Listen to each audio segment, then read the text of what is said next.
WhatsApp CRMൽ പുതിയ updations വന്നിട്ടുണ്ട്. അപ്പോൾ അത് നിങ്ങളെ അറിയിക്കാൻ വേണ്ടി വന്നതാണ്. ഫസ്റ്റ് വാട്സപ്പ് CRM എന്തെന്ന് അറിയാത്തൊരു ജസ്റ്റ് ഒന്ന് പറഞ്ഞുതരാം. നമ്മുടെ എല്ലാ ബിസിനസ്സിൻ്റെയും പ്രധാനപ്പെട്ട ഒരു ഭാഗമാണ് വാട്സപ്പ് എന്ന് പറയുന്നത്.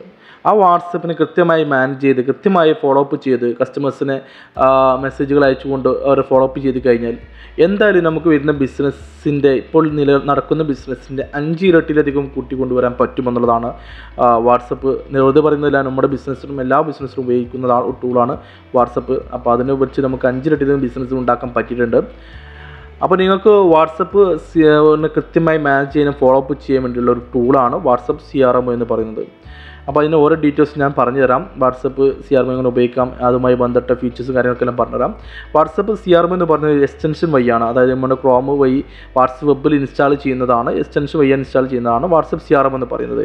അപ്പോൾ നമുക്ക് വാട്സപ്പ് വെബ് ഉപയോഗിച്ച് ഓപ്പൺ ആക്കി കഴിഞ്ഞാൽ തന്നെ നമുക്ക് ടൂൾ ഓട്ടോമാറ്റിക്കായിട്ട് വർക്കൗട്ട് ആവും. അപ്പോൾ മുകളിൽ തന്നെ കാണുന്നു നിങ്ങൾക്ക് വാട്സപ്പുമായി ബന്ധപ്പെട്ട ഡീറ്റെയിൽസ് ആണ്. അതായത് നിങ്ങൾക്ക് എത്ര മെസ്സേജുകൾ വന്നിട്ടുണ്ട്, അത് എത്ര റീഡ് ചെയ്ത മെസ്സേജുകളുണ്ട്, അതുപോലെ നമുക്ക് റീപ്ലൈ കൊടുക്കാൻ പെൻഡിങ്ങിൽ എത്ര മെസ്സേജുകളുണ്ട്, അതുപോലെ നമുക്ക് എക്സ്ട്രാ എന്ന് വേണമെങ്കിൽ ലാബിലായിട്ട് നമുക്ക് ക്രിയേറ്റ് ചെയ്യാൻ പറ്റും. വാട്സപ്പ് CRM എത്രയും പേര് എൻക്വയറി ചെയ്തിട്ടുണ്ട്, അതുമായി ബന്ധപ്പെട്ട ഡീറ്റെയിൽസ് മാത്രമെങ്കിൽ നമുക്ക് ആഡ് ചെയ്യാൻ പറ്റും. നമ്മൾ പ്രോഡക്റ്റുമായി ബന്ധപ്പെട്ട ഡീറ്റെയിൽസ് ആഡ് ചെയ്യാൻ പറ്റും. പിന്നെ നമുക്ക് വരുന്നതാണ് കസ്റ്റമേഴ്സിൻ്റെ ഡാറ്റാസ് നമുക്ക് എൻട്രി ചെയ്ത് വെക്കാൻ പറ്റും. ഇപ്പോൾ നമ്മളൊരു കസ്റ്റമർ വന്നു കഴിഞ്ഞാൽ ആ കസ്റ്റമർ ഡാറ്റ അവരുടെ പ്രൊഫൈൽ കയറിയിട്ട് അവരുടെ പ്രൊഫൈൽ നമുക്ക് email address, gender, date of birth, age, ഇങ്ങനത്തെ കാര്യങ്ങളൊക്കെ എക്സ്ട്രാ വേണമെങ്കിൽ നമുക്ക് അതും ആഡ് ചെയ്യാൻ പറ്റും. ആഡ് കസ്റ്റമേഴ്സ് അടിച്ച് കഴിഞ്ഞാൽ നമുക്ക് എക്സ്ട്രാ ഡാറ്റാസ് വേണമെങ്കിൽ അത് ആഡ് ചെയ്യാൻ പറ്റും.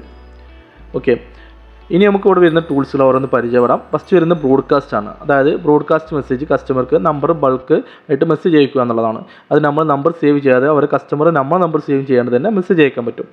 അപ്പോൾ നമുക്ക് ഇവിടെ ഫസ്റ്റ് നമ്പർ ടൈപ്പ് ചെയ്യേണ്ട ഏരിയയാണ്. വിത്ത് കൺട്രി കോഡ് നിർബന്ധമാണ്. അപ്പോൾ 91 ആണ് നമ്മൾ ഇന്ത്യൻ കൺട്രി കോഡ്. അപ്പോൾ ഏത് കൺട്രിയിലോട്ട് അയക്കുന്നത് അതിൻ്റെ കൺട്രി കോഡ് നിർബന്ധമായിട്ട് പഠിക്കണം. അപ്പോൾ നമ്മൾ ഒരു നമ്പർ അടിച്ചു. അതിനുശേഷം നമുക്ക് ഒന്നുകിൽ നമുക്ക് നമ്പർ അടിക്കാം, അല്ലെങ്കിൽ നമുക്ക് സെലക്ട് ചെയ്യാൻ പറ്റും. കോൺടാക്ട്സിൽ കൂടെ സെലക്ട് ചെയ്യാൻ പറ്റും. ഇനി അതല്ല നമുക്ക് ഏതെങ്കിലും വാട്സപ്പ് ഗ്രൂപ്പുകളുണ്ടെങ്കിൽ ആ വാട്സപ്പ് ഗ്രൂപ്പത്തെ മെമ്പേഴ്സിന് നമുക്ക് മുഴുവനായിട്ട് അയക്കാൻ പറ്റും. അങ്ങനെ അയക്കാം. പിന്നെ അതുപോലെ നമുക്ക് വരുന്ന ടാബ്, മുകളിൽ പറഞ്ഞ ടാബാണിത്. ഈ ടാബിലുള്ള ഏതെങ്കിലും കസ്റ്റമേഴ്സ് നമുക്ക് ഫിൽറ്റർ ചെയ്തിട്ടുണ്ടെങ്കിൽ ആ നമ്പേഴ്സിന് നമുക്ക് ആഡ് ചെയ്തുകൊണ്ട് മെസ്സേജ് അയക്കാൻ പറ്റും. അവർക്ക് എല്ലാവർക്കും പേഴ്സണലായിട്ട് മെസ്സേജ് അയക്കാൻ പറ്റും. പിന്നെ നമുക്ക് എന്തല്ല ഇനി ഗ്രൂപ്പിലുണ്ടെങ്കിൽ വാട്സപ്പ് ഗ്രൂപ്പിലോട്ടാണ് നമ്മൾ മെസ്സേജ് അയക്കേണ്ടതെങ്കിൽ നമുക്ക് ഗ്രൂപ്പ് സെലക്ട് ചെയ്തതിനു ശേഷം ആ ഗ്രൂപ്പിൻ്റെ ഏത് ഗ്രൂപ്പാണോ അത് സെലക്ട് ചെയ്ത് കൊടുക്കുക. സെലക്ട് ചെയ്തതിനു ശേഷം ആ ഗ്രൂപ്പിലോട്ടുള്ള മെസ്സേജും നമുക്ക് ഇവിടുന്ന് അയക്കാൻ പറ്റും. ഓക്കെ, ഇതാണ് മെസ്സേജ് അയക്കേണ്ട ഏരിയ ഇവിടെയാണ്. ഇനി അത് എന്താണ് മെസ്സേജ് അയക്കേണ്ടത് അതാണ് നമുക്ക് ഈ റൈറ്റ് സൈഡിൽ ടൈപ്പ് ചെയ്യേണ്ടത്. നമുക്കൊന്നെങ്കിൽ ഹായ് എന്ന് അയക്കാം, ടൈപ്പ് ചെയ്യാം, മെസ്സേജിൻ്റെ കാര്യങ്ങൾ ടൈപ്പ് ചെയ്യാം, അല്ലെങ്കിൽ കോപ്പി പേസ്റ്റ് ചെയ്യാം. ഇപ്പോൾ അവിടെ ഞാൻ ഹായ് എന്ന് വെച്ചു. ഇനി കസ്റ്റമർ പേര് വെക്കണമെങ്കിൽ നമുക്ക് അങ്ങനെ ചെയ്യും. അതുകൊണ്ട് ഉള്ള ബെനിഫിറ്റ്, അതായത് കസ്റ്റമർ വാട്സപ്പ് നെയിം വെക്കാം, അല്ലെങ്കിൽ കോൺടാക്റ്റ് നമ്പർ സേവ് ചെയ്ത നെയിം വെച്ചുകൊണ്ട് കസ്റ്റമർക്ക് മെസ്സേജ് അയക്കാം. ഇനി നമ്മളിവിടെ വാട്സപ്പ് നെയിം വെക്കുന്നത്. ഇതുകൊണ്ടുള്ള ബെനിഫിറ്റ് എന്ന് പറയുന്നത് കസ്റ്റമേഴ്സ് കൂടുതലായിട്ടും അത് മെസ്സേജ് വായിക്കാനും അവർക്ക് കുറച്ച് പേഴ്സണലായിട്ട് മെസ്സേജ് അയച്ചതുപോലെ ഒരു ഫീലിംഗ് കിട്ടും. അപ്പോൾ അതുകൊണ്ട് റീപ്ലൈ കിട്ടാൻ നമുക്ക് കസ്റ്റമേഴ്സ് സെയിൽസ് കൺവേർട്ട് ചെയ്യാനും കുറച്ചുകൂടി സിമ്പിളായിട്ട് തോന്നും. ഓക്കെ, പിന്നെ നമുക്ക് മെസ്സേജ് ബോൾഡ് ചെയ്യണമെങ്കിൽ തന്നെ സെലക്ട് ചെയ്തതിനു ശേഷം ബി എന്ന് ക്ലിക്ക് ചെയ്ത് കഴിഞ്ഞാൽ ബോൾഡ് ചെയ്യാം. ഇനി ഇറ്റാലിക്ക് ചെയ്യുന്നത് ഇതുപോലെ തന്നെ സെലക്ട് ചെയ്തതിനു ശേഷം ഇറ്റാലിക്ക് എന്ന് ക്ലിക്ക് ചെയ്യാം. ഓക്കെ, ഇനി ഇമോജി വേണമെങ്കിൽ നമുക്കും അതും ആഡ് ചെയ്യാനുള്ള ഓപ്ഷൻസ് ഉണ്ട്. അതിനുശേഷം പ്രീ സ്റ്റാർട്ട് അടിക്കുക. പ്രീ സ്റ്റാർട്ട് അടിച്ചതിന് ശേഷം നെക്സ്റ്റ് അടിച്ച് കഴിഞ്ഞാൽ നമുക്ക് മെസ്സേജ് പോകുന്നതാണ്. ഓക്കെ,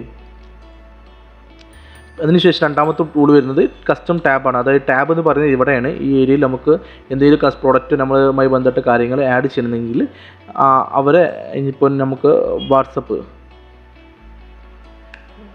എന്തെങ്കിലും ഡീറ്റെയിൽസ് ആഡ് ചെയ്യണമെങ്കിൽ നമുക്ക് ഇവിടെ ആഡ് ചെയ്യാം. ഇനി ഏതൊക്കെ കസ്റ്റമറാണ് അതിന് എൻക്വയറി ചെയ്തത് അവരെ സെലക്ട് ചെയ്യാൻ പറ്റും. എന്നിട്ട് സേവ് അടിക്കാം. അതിനുശേഷം നമുക്കിവിടെ ഇവിടുന്ന് തന്നെ ഫോളോ അപ്പ് ചെയ്യാൻ പറ്റും. ഇവരെ മാത്രം ഫോളോ അപ്പ് ചെയ്യണമെങ്കിൽ ഇവരിൽ നിന്ന് നമ്പർ ഇവിടെ കിട്ടും. അതിനുശേഷം അവരെ മാത്രം ഫോളോ അപ്പ് ചെയ്യാം. ഇനി അവർക്ക് വേണ്ടി മാത്രം സെപ്പറേറ്റ് മെസ്സേജ് അയക്കണമെന്നുണ്ടെങ്കിൽ നമ്മൾ നേരത്തെ പറഞ്ഞ പോലെ ബൾക്ക് മെസ്സേജിൽ കയറിയിട്ട് നമുക്ക് സെലക്ട് ടാബ് എന്ന ഓപ്ഷൻസ് ഉണ്ടാവും. ഇവിടെ ടാബ് കോൺടാക്ട്സ്. അപ്പോൾ നമുക്ക് ഇവിടുന്ന് സെലക്ട് ചെയ്യാം. ഓൾ സെലക്ഷൻ സേവ് അടിച്ച് കഴിഞ്ഞാൽ ഇവർക്ക് മാത്രം മെസ്സേജ് അയക്കാൻ പറ്റും. ഓക്കെ, പിന്നെ അതിന് ശേഷമുള്ള മൂന്നാമത്തെ ടൂളാണ് ടെംപ്ലേറ്റ്സ്. അതായത് നമുക്ക് സ്ഥിരമായിട്ട് മെസ്സേജ് അയക്കുന്ന മെസ്സേജുകളുണ്ടാവും. അത് നമുക്ക് ടെംപ്ലേറ്റ് ചെയ്ത് ക്രിയേറ്റ് ചെയ്ത് കഴിഞ്ഞാൽ നമുക്ക് അതുകൊണ്ട് നമുക്ക് മെസ്സേജ് ഓരോ സമയത്തും മെസ്സേജ് അയക്കുന്ന സമയത്ത് ടെംപ്ലേറ്റ് സെലക്ട് ചെയ്താൽ മാത്രം മതി. നമ്പേഴ്സും കാര്യങ്ങളും കൊടുത്തു കഴിഞ്ഞാൽ മെസ്സേജ് പോയിക്കോളും. അപ്പോൾ അതുകൊണ്ട് നമുക്ക് ഒരുപാട് ടൈം നമുക്ക് സേവ് ചെയ്യാൻ പറ്റും.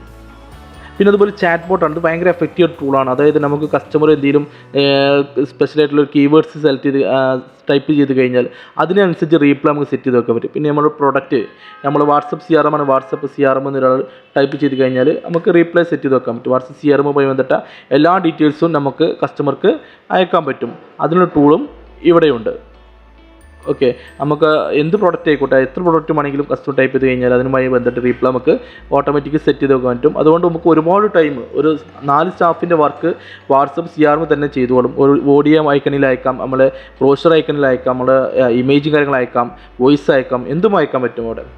ഓക്കെ, ഇനി നമുക്ക് മെസ്സേജ് അയക്കുന്ന സമയത്ത് കസ്റ്റമറുടെ ഡാറ്റ, അതായത് കസ്റ്റമർക്ക് വേണ്ടി ഇമേജ് അയക്കാൻ പറ്റും, ഡോക്യുമെൻറ്റ്സ് അയക്കാൻ പറ്റും, അതുപോലെ നമുക്ക് ഓഡിയോ അയക്കാൻ പറ്റും, കോൺടാക്ട്സ് അയക്കാൻ പറ്റും. പിന്നെ അതുപോലെ നമുക്ക് നമ്മളെ കാറ്റലോഗിൽ ആഡ് ചെയ്ത പ്രൊഡക്റ്റുകൾ അത് നമുക്ക് വേണമെങ്കിൽ ഇവിടെ സെലക്ട് ചെയ്ത് കഴിഞ്ഞാൽ കസ്റ്റമേഴ്സിന് മെസ്സേജ് അയക്കാൻ പറ്റും എന്നുള്ളത് ഭയങ്കര ബെനിഫിറ്റഡ് ടൂളാണ്. പിന്നെ അതിവിടെ വരുന്നത് ഓരോ കസ്റ്റമേഴ്സിന് നമുക്ക് മെസ്സേജ് ഷെഡ്യൂൾ ചെയ്ത് വെക്കാൻ പറ്റും. ഷെഡ്യൂൾ ചെയ്ത് കസ്റ്റമേഴ്സിന് നോട്ടിഫിക്കേഷൻ അയക്കാൻ വേണ്ടിയിട്ട് അയക്കാൻ പറ്റും. അതായത് ഒരു കസ്റ്റമർക്ക് ഒരു സബ്സ്ക്രിപ്ഷൻ മോഡൽ ബിസിനസ് ആണെങ്കിൽ നിങ്ങൾക്ക് എന്ത് ചെയ്യാം, നിങ്ങൾക്ക് ഒരു കസ്റ്റമർ പേയ്മെൻറ്റ് നെക്സ്റ്റ് വീക്കിൽ തരാനുണ്ടെങ്കിൽ, നെക്സ്റ്റ് മന്തിൽ തരാനുണ്ടെങ്കിൽ ആ നെക്സ്റ്റ് മന്തിലോട്ടുള്ള മെസ്സേജ് ഇന്ന് തന്നെ സെറ്റ് ചെയ്ത് വെക്കാൻ പറ്റും നമുക്ക്. ഓക്കെ, ഇനി നമുക്ക് ഷെഡ്യൂൾ ബ്രോഡ്കാസ്റ്റ് ആണ്. ഷെഡ്യൂൾ ബ്രോഡ്കാസ്റ്റ് എന്ന് പറയുന്നത് നമ്മൾ നേരത്തെ പറഞ്ഞ ബൾക്ക് മെസ്സേജിൻ്റെ ഷെഡ്യൂൾ ചെയ്ത് വെക്കാൻ പറ്റും. നാളത്തേക്ക് ഉള്ള മെസ്സേജ് നമുക്ക് ഇന്ന് സെറ്റ് ചെയ്ത് വെക്കാൻ പറ്റും. അതുപോലെ നോട്ട്സ് പ്രിപ്പയർ ചെയ്ത് വെക്കാൻ പറ്റും. അതുപോലെ നമുക്ക് റിമൈൻഡർ ആയിട്ട് സെറ്റ് ചെയ്ത് വെക്കാൻ പറ്റും. നമുക്ക് ഏതെങ്കിലും കസ്റ്റമേഴ്സുമായി ബന്ധപ്പെട്ട ഡീറ്റെയിൽസിൻ്റെ റിമൈൻഡർ സെറ്റ് ചെയ്യണമെങ്കിൽ നമുക്കത് സെറ്റ് ചെയ്യാൻ പറ്റും. ഇനി അതുപോലെ ഭയങ്കര ബെനിഫിറ്റ് ടൂളാണ് ക്യാൻബാൻ ഡാഷ്ബോർഡ് എന്ന് പറയും. അതായത് നമുക്ക് CRM അതായത് നമുക്കൊരു കസ്റ്റമർ ഒരു എൻക്വയറി വന്നു കഴിഞ്ഞാൽ നമുക്ക് അവരെ സെയിൽസ് ക്ലോസ് ചെയ്യാൻ ഒരു 3-4 സ്റ്റെപ്പുകൾ ഉണ്ടായിരിക്കും. ആ സ്റ്റെപ്പ് അനുസരിച്ച് നമുക്ക് ഓരോ കസ്റ്റമറെ നമുക്ക് എന്ത് ചെയ്യാം, നമുക്ക് ഫിൽട്ടർ ചെയ്തിട്ട് അവരെ ക്ലോസ് ചെയ്യാൻ പറ്റും. അതിനുള്ള ടൂളാണത്. അപ്പോൾ നമുക്ക് ഒരു കസ്റ്റമർ എൻക്വയറി വന്നു കഴിഞ്ഞാൽ അവരെ കോൾ ചെയ്യണം. അവർ കോൾ ചെയ്യണമെങ്കിൽ നമുക്ക് നേരെ ഇതിലോട്ട് മാറ്റാം, ടു ഡു ലിസ്റ്റിലോട്ട് മാറ്റാം. അതിനുശേഷം അവരെ പ്രോസസ്സിങ് കോൾ ചെയ്തതിന് ശേഷം അവർ സംസാരിച്ചു, അവർ ക്ലിയർ ചെയ്ത് കഴിഞ്ഞാൽ അവർ നേരെ അടുത്ത സ്റ്റെപ്പിലോട്ട് മാറ്റാം. ഇങ്ങനെ നമുക്ക് എത്ര സ്റ്റെപ്പ് വേണമെങ്കിൽ ആഡ് ചെയ്യാം. ആയതുകൊണ്ട് പക്കായിട്ട് ഫോളോ അപ്പ് ചെയ്ത് കസ്റ്റമറെ ഫിൽട്ടർ ചെയ്തുകൊണ്ട് നമുക്ക് എന്ത് ചെയ്യാം, സെയിൽസ് കൺവേർട്ട് ചെയ്യാൻ പറ്റുമെന്നുള്ളതാണ് വലിയ ടൂളാണ് ഈ ക്യാൻബാൻ ഡാഷ്ബോർഡിനോട് ഭയങ്കര ഉപകാരപ്പെടുന്നത്. ഓക്കെ, ഇനി എത്ര സ്റ്റെപ്പ് വേണമെങ്കിൽ ആഡ് ചെയ്യാൻ പറ്റും. ഇനി അതെല്ലാം നമുക്കൊരു കസ്റ്റമർ എൻക്വയറി വന്നു കഴിഞ്ഞാൽ അത് ഏത് സ്റ്റെപ്പിലാണെന്നുള്ളത് നമുക്ക് എന്ത് ചെയ്യാം, ഇവിടെ തന്നെ സെലക്ട് ചെയ്യാൻ പറ്റും. ഈ ഒരു വെച്ച് സെലക്ട് ചെയ്ത് കഴിഞ്ഞാൽ ആ കസ്റ്റമറുടെ ഡാഷ്ബോർഡിൽ പ്രോസസ്സിങ്ങിൽ എന്ന ഡാഷ്ബോർഡിലായിരിക്കും വരുന്നത്. ഓക്കെ, പിന്നെ അതുപോലെ നമുക്ക് നമ്മുടെ വരുന്ന കോൺടാക്ട്സുകൾ, അതായത് നമുക്ക് വന്ന മെസ്സേജിൽ വന്ന കോൺടാക്റ്റ് സേവ് ചെയ്ത നമ്പറും സെപ്പറേറ്റഡ് മെസ്സേജ് എക്സ്പോർട്ട് ചെയ്യാൻ പറ്റും. എക്സലിലോട്ട് എക്സ്പോർട്ട് ചെയ്യാൻ പറ്റും. അതുപോലെ ഗ്രൂപ്പിലുള്ള നമ്പർ നമുക്ക് എക്സ്പോർട്ട് ചെയ്യാൻ പറ്റും. ടാബിൽ പറഞ്ഞ നമ്പറുകൾ എക്സ്പോർട്ട് ചെയ്യാൻ പറ്റും. ഓക്കെ, പിന്നെ അതുപോലെ നമുക്ക് ക്വിക്ക് റിപ്ലൈ സെറ്റ് ചെയ്യാൻ പറ്റും. അതായത് നമുക്ക് മുകളിൽ ഇവിടെ ക്വിക്ക് റിപ്ലൈ എന്നുള്ള ഓപ്ഷൻ ഉണ്ട്. അതായത് നമുക്ക് റീസെൻറ്റ് മെയിനായിട്ട് ഫ്രീക്വൻ്റായിട്ട് ക്വസ്റ്റ്യൻസ് ചോദിക്കുന്ന കസ്റ്റമേഴ്സിനെ നമുക്ക് ബൾക്കായിട്ട് പെട്ടെന്ന് മെസ്സേജ് അയക്കാൻ വേണ്ട ടൂളാണത്. അതായത് നമുക്കൊരു കസ്റ്റമർ നമ്മളെ ബ്രോഷർ ചോദിച്ചു, അല്ലെങ്കിൽ നമ്മളെ പ്രോഡക്റ്റ് ഡീറ്റെയിൽസ് ചോദിച്ചു, വാട്സപ്പ് CRMുമായി ബന്ധപ്പെട്ട ഡീറ്റെയിൽസ് ചോദിച്ചു കഴിഞ്ഞാൽ കസ്റ്റമർ ചോദിച്ചു കഴിഞ്ഞാൽ അവർക്ക് വേണ്ട ഇമേജ് കാര്യങ്ങൾ സെറ്റ് ചെയ്ത് വെക്കാൻ പറ്റും. സെറ്റ് ചെയ്ത് വെക്കാം. അതുപോലെ നമുക്ക് മെസ്സേജ് സെറ്റ് ചെയ്ത് വെക്കാം. ഇനി നമുക്ക് ഓഡിയോ ആണെങ്കിൽ നമുക്ക് പിന്നെ കസ്റ്റമർക്ക് ഓഡിയോ അയക്കുന്നത് കൊണ്ടുള്ള ബെനിഫിറ്റ് എന്ന് വെച്ചാൽ കസ്റ്റമർക്ക് ഒരിക്കലും ഫോർവേഡ് ചെയ്ത പോലെ നമുക്ക് ഒരു ഫീൽ ചെയ്യില്ല അവർക്ക്. അതുപോലെ തന്നെ പക്കായിട്ട് ഒറിജിനാലിറ്റി ഫീൽ ചെയ്യും അവർക്ക്. ഓഡിയോ ഒരിക്കലും ഫോർവേഡ് ചെയ്യാത്ത രീതിയിലുള്ള ഓഡിയോ ആയിരിക്കും അവർക്ക് കിട്ടാൻ പോകുന്നത്. ഓക്കെ, അങ്ങനെയൊക്കെ സെറ്റ് ചെയ്ത് കഴിഞ്ഞാൽ നമുക്ക് ഒരു കസ്റ്റമർ എൻക്വയറി ചെയ്ത് കഴിഞ്ഞാൽ ആ കസ്റ്റമർക്കുമായി ബന്ധപ്പെട്ട ഡീറ്റെയിൽസ് ഓൺ ദ സ്പോട്ട് തന്നെ ഇവിടെ ഒറ്റ ക്ലിക്കിൽ തന്നെ കസ്റ്റമർക്ക് അയച്ചു കൊടുക്കാൻ പറ്റും.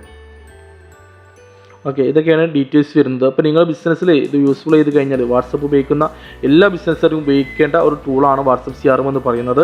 അപ്പോൾ നിങ്ങൾക്ക് പിന്നെ നിങ്ങൾ ബിസിനസ്സിൽ ഇംപ്ലിമെൻറ്റ് ചെയ്യാൻ താല്പര്യമുണ്ടെങ്കിൽ നിങ്ങൾ താഴെ നമ്പർ കോൺടാക്ട് ചെയ്യുക. നമ്മൾ ഓഫീസിൽ നിന്ന് ഇൻസ്റ്റാൾ ചെയ്യുന്നതായിരിക്കും. ഓക്കെ.